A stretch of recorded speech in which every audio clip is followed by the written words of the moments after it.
नमस्कार, मेरा नाम पिंटू सिंह यादव है और आप देखना शुरू कर चुके हैं न्यूज़ लाइव। दोस्तों, कांग्रेस, सपा और बसपा ने मुसलमानों के साथ धोखा किया है।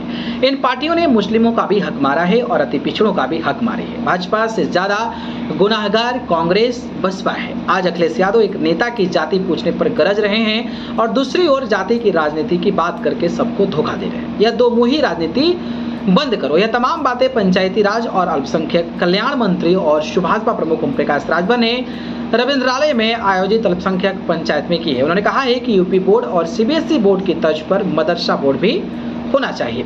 राजभर ने SC/ST से क्रीमी लेयर को लेकर सुप्रीम कोर्ट के फैसले का स्वागत करते हुए कहा कि इन जातियों के संपन्न लोगों को आरक्षण का लाभ नहीं मिलना चाहिए। यही व्यवस्था OBC में भी लागू होना चाहिए। उन्होंने कहा कि सभी तरह की शिक्षा के लिए विश्वविद्यालय हैं, मगर मदरसा शिक्षा के लिए ऐसी कोई यूनिवर्सिटी नहीं है। अब 2.5 साल प्रदेश में सरकार है, इस दौरान इसके लिए जमीन खोजी जाएगी। उन्होंने कहा कि गैर मान्यता प्राप्त मदरसों को फिर मान्यता देने पर अध्ययन कर रहे हैं और इस पर आप सुझाव दे सकते हैं।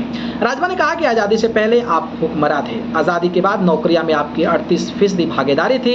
आज यह भागीदारी 1% भी नहीं रहेगी। आपको सोचना होगा कि इसके लिए कौन जिम्मेदार है।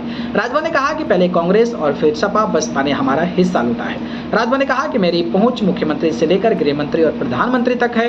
विभाग मेरे पास है तो आपकी मदद भी हम ही करेंगे।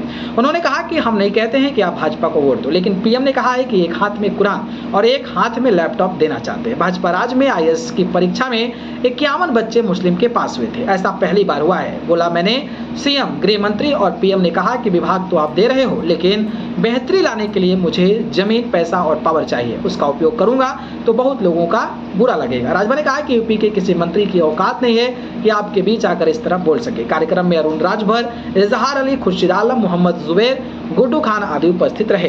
बाकी जिस तरीके से अखिलेश यादव पर मुस्लिमों को लेकर निशाना साधा है, उस पर आप क्या सोचते हैं, बताएं।